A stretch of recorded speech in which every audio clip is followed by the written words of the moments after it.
Yani idha sara almaghnamu duwalan, itakapokuwa mali za watu zinanyang'anywa kwa nguvu na wenye nguvu. Wasarat zakatu maghrama, na zaka ikawa ni gharama kubwa inashindwa kutolewa. Wal amanatu maghnama, na amana ikawa ni mali ya ngawira, mtu anaona kapewa kitu bure harejeshi tena kwa watu. Wa akrama ar-rajulu sadiqahu, na mtu akamtukuza rafiki yake zaidi. Wa aqqa abahu, na akamuasi baba yake au mama yake.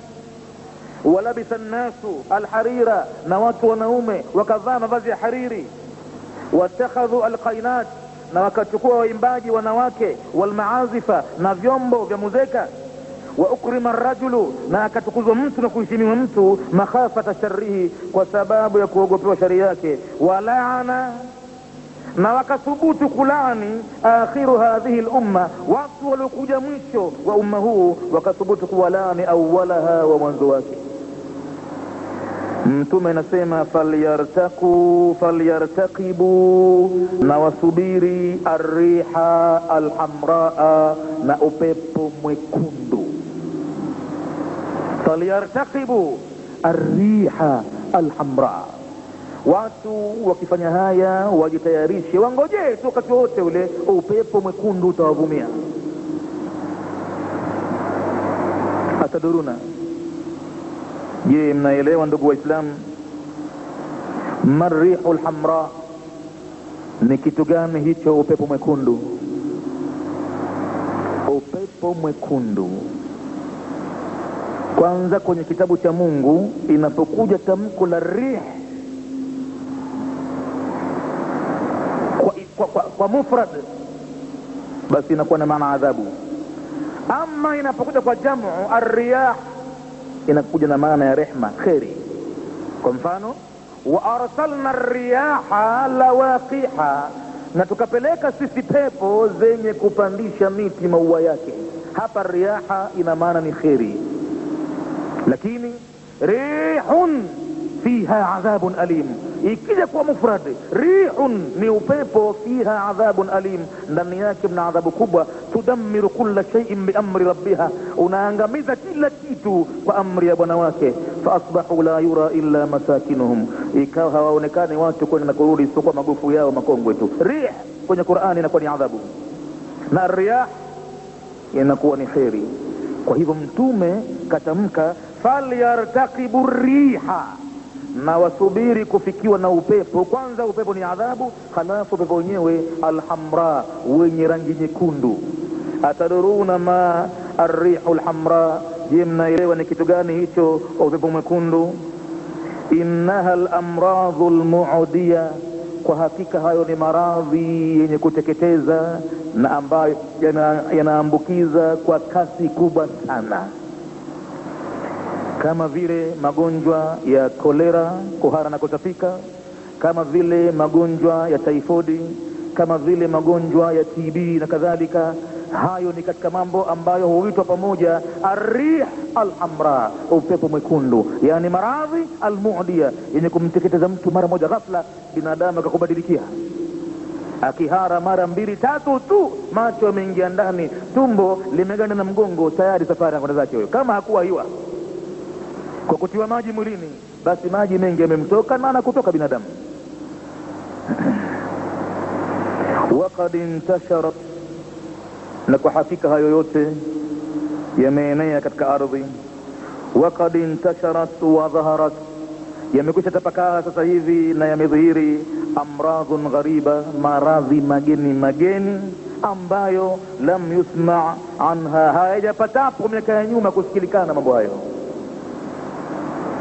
Vitu vinakuja vipya. Hakukuwa na kitu kiitwacho ukimwi katika ardhi kabisa, hawakitambui watu. Na kabla ya hapo vile vile hao waliopita nyuma hawakuwa wakijua gonoria wala syphilis wala kaswende, walikuwa hawajui. Baadaye ikabidi yatimbuke mambo yakaitwa gonoria, syphilis, kaswende, kitu gani. Kila siku unapata majina mageni ya maradhi. Kila siku mara usikie kuna ukanda wa jeshi, mengine hayo anatoa anamtoka mtu madonda sehemu ya kitovuni tumboni pale, utafikiri kavaa jeshi ukanda ule mpana, madonda yamemzunguka mpaka mgongoni. Ugonjwa mbaya sana huo, na ugonjwa huo chimbuko lake liko ndani. Nje madonda, lakini ndani kumeharibika, wadudu wamekwisha tafuna chango zote. Na kama atachelewa binadamu kutibiwa, basi anakwenda zake tu, labda iwe zake zingaliko bado, na awa hiyo mapema. Kila siku nasikia mambo mapya, majina mageni ya magonjwa yametokeza hayo. Lamma dhaharat bainana hadhihi almubiqat, wakati yalipodhihiri kati yetu mambo haya ya kuangamiza, fa halat al-amradhu, yakahalalika maradhi al-mu'diya, yenye kuteketeza vile vile. Wa halla bina al-bala'u, na ndipo yapohalalika kwetu sisi mabalaa mbalimbali. Wa aqwa anwa'i al-bala'i, na katika balaa lenye nguvu zaidi katika namna za balaa mbalimbali, bala'u nufusi, ni balaa la nafsi. Katika maradhi yote ugua, lakini kuna balaa jingine, kuna ugonjwa wa nafsi.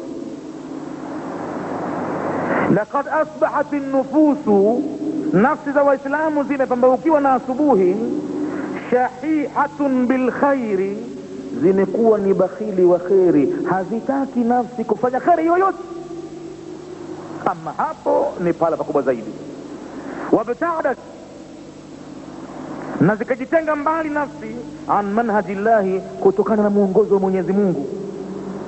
Bainama alhabibu Muhammadun sallallahu alayhi wa sallam yaqul, wakati mjumbe wa Mwenyezi Mungu anasema, satakunu fitanun, tahadharini, nikiondoka mimi duniani itatokezea fitna kubwa duniani. Qala Aliyun radiyallahu anhu, hapo Saidina Ali akamwambia Mtume, famal makhraju fiha ya Rasulullah, wakati fitna imetokezea, nini takutokea kwenye fitna hiyo, tufanye nini? Qala, Mtume akajibu, kitabullahi, ni kukimbilia kwenye kitabu cha Mwenyezi Mungu.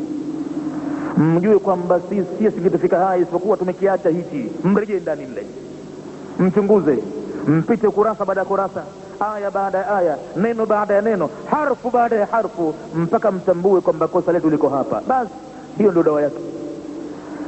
Nafsi za waislamu zimekuwa na choyo, nafsi za waislamu zimekuwa bakhili kufanya kheri ya aina yoyote, zinausudu shari, zinausudu balaa, zinausudu kuangamia. Inna amwala al-arabi, hakika mali za waislamu katika maeneo ya Arabuni, huko Mwenyezi Mungu ametandika kwenye ardhi mali kubwa sana ya petroli. Yatahakamu fiha athriyau wa umarau, wanaichezea na kuitumia wale tu peke yao wenye mali, matajiri na viongozi wakuu. Wala yasiruna biha, na wala hawendi nayo mali ile, fi tariqi almustaqim, katika njia iliyonyooka. Wanaharibu katika ardhi, kuharibu kukubwa, na wao ni dhamana, wamewakilishwa na Mwenyezi Mungu kwa ajili ya kuwatupia macho waislamu dunia nzima. Wakatandikiwa katika ardhi yao petroli, hawaijui itokako, haina kima cha wingi wake. Wanakatazana mpaka namna ya kuitoa kwenye ardhi, wanakatazana, tusitoe kwenye kiwango kikubwa, tutaangusha biashara. Wanakatazana. Kuna baadhi ya nchi zinaweza kutoa kwa siku moja pipa milioni 2 kwa siku za petroli. Pipa milioni 2 kwa siku moja, sio kwa wiki, sio kwa mwezi, pipa milioni 2 za petroli kwa siku.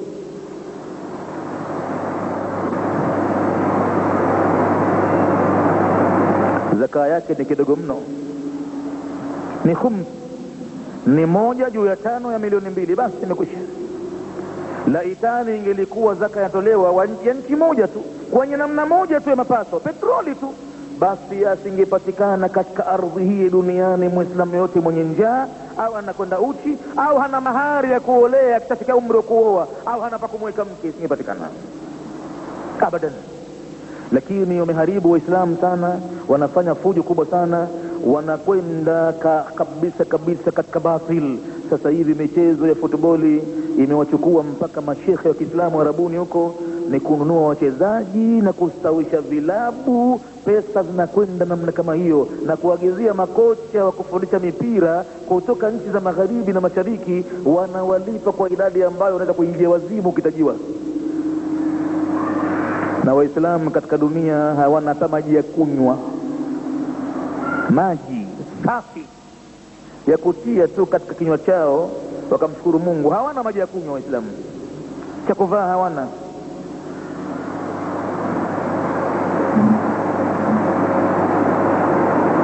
Famaa alghina alfahish, basi pamoja na utajiri huu uliokuwa mchafu, ndani yake matendo machafu yanafanywa kwa mali hiyo, almawjudu inda baadhi alarabi, ambao unapatikana kabisa mbele ya wenyewe Waislamu Waarabu wenye petroli. Ya'lamu Allah, wallahi Mwenyezi Mungu anajua wao wanafanya uchafu katika ardhi, basi Mwenyezi Mungu anajua annahu laka malayin, kwamba katika sehemu nyingine ardhi kuna mamilioni min almuslimina, ya Waislamu, la yajiduna alghidhaa, hawapati hata chakula chao cha kila siku. Hali mtu kikawaida kwamba anakula chakula cha ukitaka mwenyewe, hasa duniani Waislamu wengi hawana hivyo. Hawana watu kula wakame, hawana hiyo. Mlo mmoja tu, huo mlo mmoja huo unamsemesha mtu uongo. Mlo mmoja huo unamfanya mtu awe mwizi. Mlo mmoja huo kupata kwake ni kwamba akikopa halipi tena, kwa ajili ya kupata mlo mmoja tu. Na mlo wenyewe si kama anachagua kwamba ninakula nikitakacho kwenye moyo wangu, la, kilichotokezea tu, kikipendeza katika nafsi yake, kikichukiza. Kama wanawe watakula nyumbani au hawatakula, ni kwamba hivyo ndivyo vilivyotokezea. Na baada ya mlo mmoja huo mpaka siku ya pili, na kwa taabu unapatikana, binafsi ya vitamins zinakosekana katika mwili wake. Hatimaye baada ya muda fulani utasikia kasibika na maradhi kadha, kasibika na maradhi kadha. Macho yake kawa hivi, masikio yamekuwa hivi, miguu imekuwa hivi, kwa sababu hakuna mlo unaoweza kustawisha mwili wake.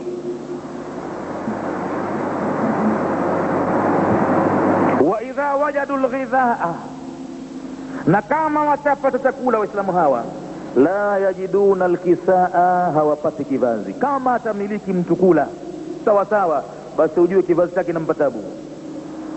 Anaishi kwa kauka nikuvae, sikuwa na ufua nguo zake, inabidi ajifungie mlango chumbani, maana yuko uchi.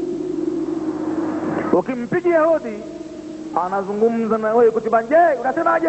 Basi ndio hivyo bwana, njoo halafu njoo kesho, kumbe yuko uchi mwenzako. Hawezi kukabili kutoka nje barazani pale kuzungumza na mtu, yuko uchi, anangojea nguo zikauke. Hakadha mambo hayo ni kunga, ni siri kubwa sana. Kuna baadhi ya watu maisha yao kwenda hivyo hivyo, bahatisha tu. Wa idha wajadul kisa, na kama watapata kivazi, la yajiduna alghitaa, hawapati cha kujifunikia usiku angalau baridi, hawana. Kama atapata mtu kidogo nguo kutandika hivi, basi kujifunikia hana. Wa idha wajadu alghitaa, na kama watakuwa nayo hiyo kujifunika, la yajiduna, hawatopata adawaa, dawa ya kutibu maradhi yao. Sasa mtihano unakuja katika maradhi sasa. Binadamu sasa hivi asiyakaumwa wewe, hii kucheka kwake na kwenda kwake na kwenda msikitini ni kwamba mzima tu. Yakija yakimtokezea maradhi sasa hivi balaa kubwa. Maana sasa hivi dawa pesa mkononi, na sio pesa kidogo, pesa za kumwangamizia kila kitu chake, akiba yake yote. Hakadha mpaka ile kumpata daktari ambaye kaajiriwa pahala, analipwa kwa kazi hiyo, ile kumpata daktari kwamba amtizame tu, dawa tununua mwenye, ile kumpata daktari tu, basi itabidi mfuko wake wote utoboke kwa kumpata daktari ambaye kahusika na maradhi yake, ile kumtizama tu, kisha baadaye amwandikie dawa akanunue mwenye. Basi kumpata daktari pia ni vita vikubwa, vita vikubwa. sikwambii tena kutibiwa tena na dawa na ghasia, kumpata daktari mwenyewe ambaye tayari yeye hapo alipo ana mshahara maalum, analipwa kwa kazi hiyo. Basi kumpata mnyonge wa Mungu kazi kubwa. Sasa hivi Mwenyezi Mungu tumuombe hivi hivi tu atupe afya tu hivi hivi. Afya ni katika mali kubwa sana sasa hivi duniani kwa wanyonge, kwa watu wa chini. Afya ni katika mali kubwa. Ukijiona una afya, muabudu Mwenyezi Mungu sana. Ukijiona una afya, Mwenyezi Mungu mtaje sana, muombe sana, kwa sababu unayo mali kubwa sana kuliko mali zote. Na utayaona hayo, utayagundua hayo wakati kiungo chochote kile katika mwili wako kina kasoro. Sasa hapo ndo utaanza kuona, kumbe afya yangu ilikuwa ni mali kubwa sana. Na utakapomsikia mwenzako anaumwa, wallahi fanya juhudi ya kumwendea. Kama mwenzako anaumwa, basi autiwe kama janga limemwangukia na ana mtihani mkubwa. Kuumwa leo sio maskhara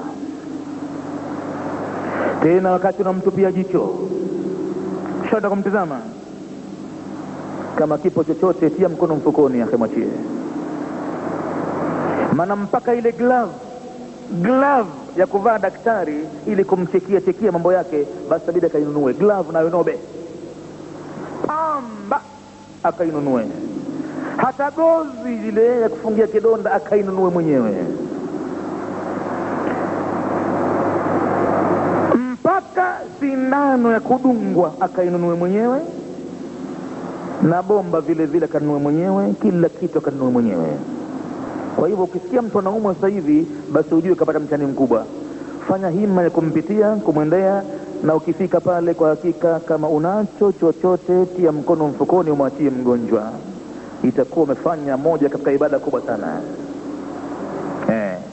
Au umempelekea angalau vijigenderi hivi, chungwa hivi, chakula hivi, chatunu hivi, hapo alipo nye roho inamtoka, anatamani hicho tu na kivumbui. Huna kitu kabisa, basi usiache kumwita Mwenyezi Mungu amponeshe. Muombe kwa Mwenyezi Mungu, kwa sababu ana janga kubwa sana kuumwa leo.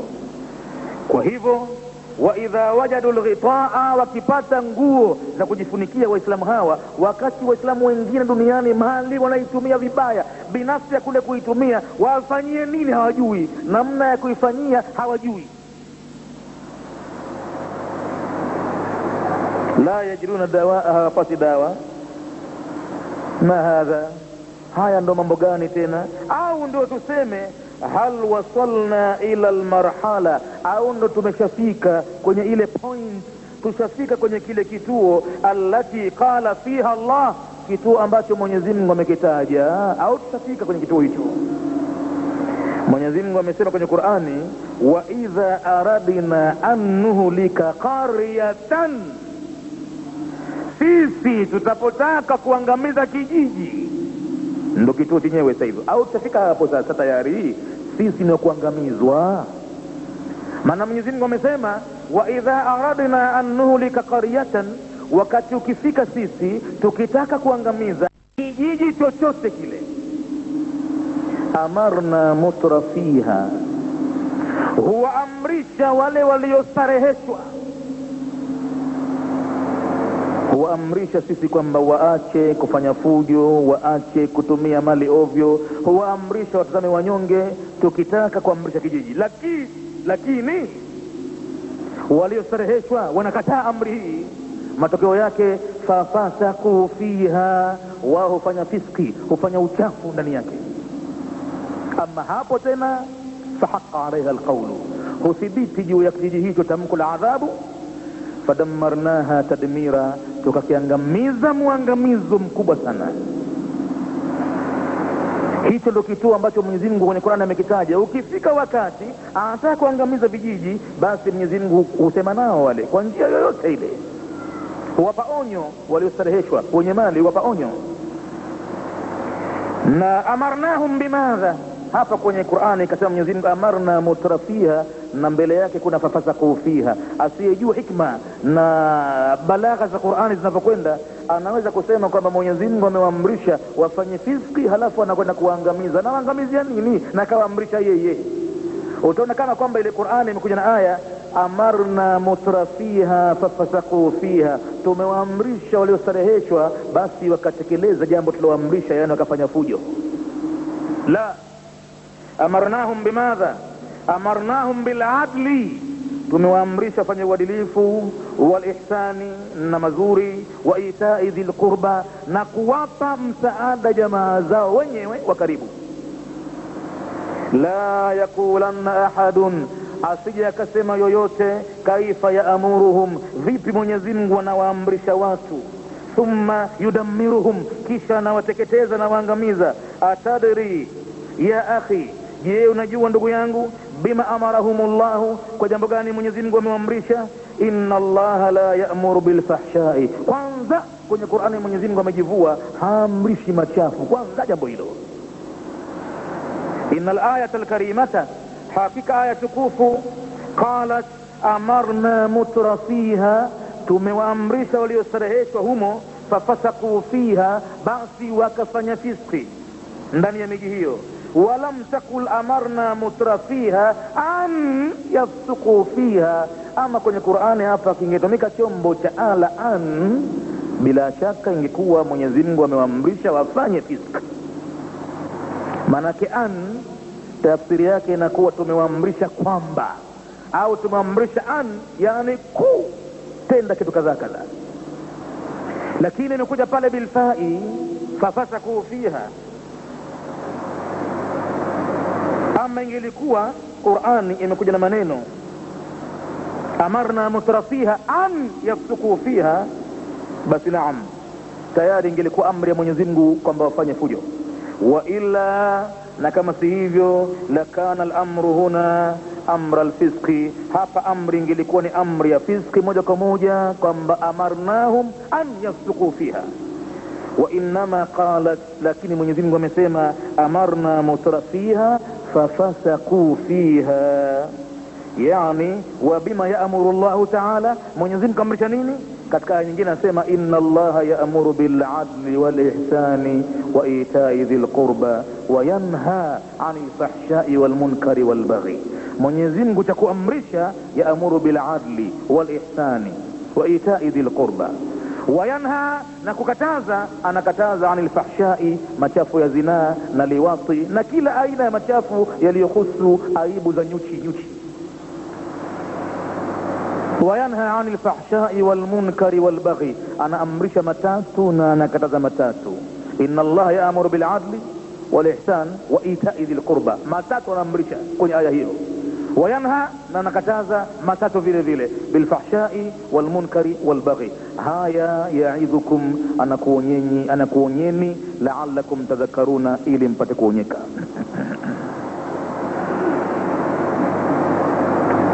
وأذان العشاء بإذن الله تبارك وتعالى.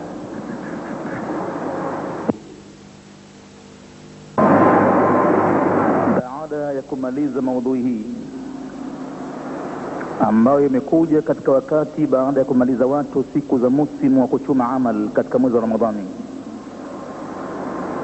huenda watu wakapoteza wakati wao bure, wakati walipotengenea vizuri kwa siku chache, wakadhani kwamba anatakiwa mtu aishi vile kwa siku zile tu, siku nyingine arejee tena katika mambo yake vile vile. Kwa hakika aondoshe matumaini, ile funga yote imepotea, mambo yameharibika, na sasa anarejea tena vile vile katika shida zake vile vile. Ni kwamba alipotoka kule alikuja na matumaini, nafsi yake imesogea kwa Mola wake, amekuwa akiishi vingine kabisa. Kitakiwacho ni kwamba adumishe ile tumeileta maksudi kwa sababu ya as-sabru wal faraj, subira na faraja. Na subira amestahamili sana mtu katika Ramadhani, kastahamili mambo ambayo hayastahamiliki, mengine ni halali yake, na kayastahamilia kwa ajili ya Mwenyezi Mungu tu, hakuna anomuona. Yani mtu kama atakakitako pahala ajifungie milango hivi, nani anajua kakala biriani bwana, na kajiburudisha kwa majuisi kama soda na hivi na hivi, akitoka nje yeye kafunga ndio kama watu wengine, na anaweza kujifanya karegea sana, na anaweza kusema kwamba leo saumu kali mno, na watu wakamsadiki, na kumbe kajishajishibia. Nani anajua? Ni kwamba kwa sababu ya Mwenyezi Mungu tu, nafsi yake ilimfanya asubiri mpaka halali yake. Kule kula ni halali yake, mtu mkewe ni halali yake, lakini kamstahimilia mchana Ramadhani, hathubutu kumtamani. Subira ile kwa hakika ina faraja. Kwa hakika anatakiwa mtu aendelee tena kusubiri zaidi katika kila alokatazwa na Mola wake. Hata kuiendea ibada vile vile takasubira. Cheti usubiri ndio ufanye ibada. Kama huna subira ufanye ibada, utakosa umilivu mkubwa. Kuepukana na maovu utakasubira kubwa. Kama hana subira mtu hawezi kuepukana nayo, tajishukia na zama tu.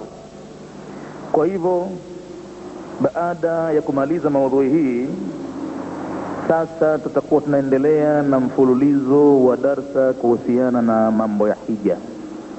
Tumekabiliwa na siku ambazo wenzetu karibu hivi katika mwezi wa Dhulqaada wataondoka hapa kwenda Makkah al-Mukarrama kwa ajili ya kuitikia wito wa Mwenyezi Mungu kwa ibada kubwa mno.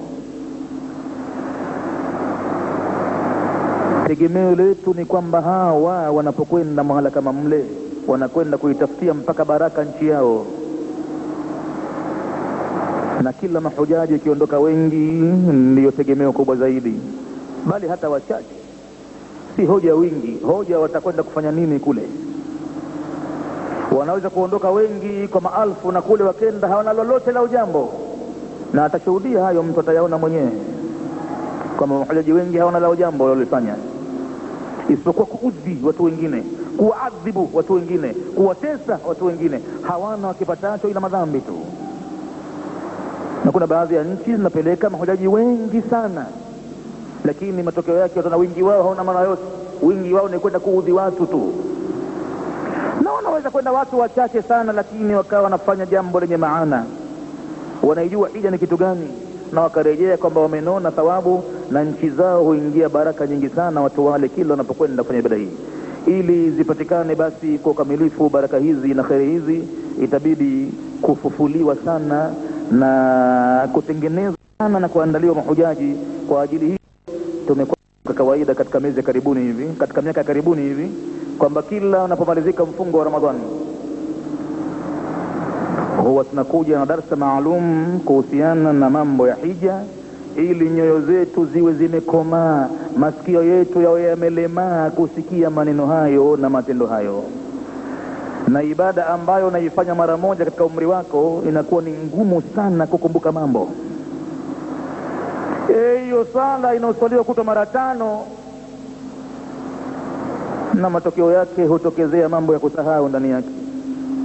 Ukafanya jambo ambalo silo, ukenda pahala ambapo kabla ya pahala pengine ukenda pahala pengine. Swala ya raka 4 ukashtukia umesali raka 2 tu ukatoa salamu, hakadha.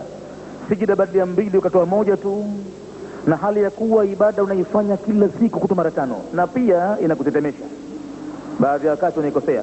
Sikwambii ibada yenyewe katika umri wake mtu anaifanya mara moja, basi ilielekea ibada hiyo ifanyiwe mazoezi sana na isomwe sana kabla ya mtu kwenda kuikabili. Kipindi chetu ni kidogo, hakitoshi. Kwa uchache mwenye kuhiji anatakiwa akae pahala kiasi cha mwaka mmoja hivi au miezi 6, anasomeshwa kitu kimoja tu na kuulizwa masuala. Hapa unafanya nini? Hapa ni wapi?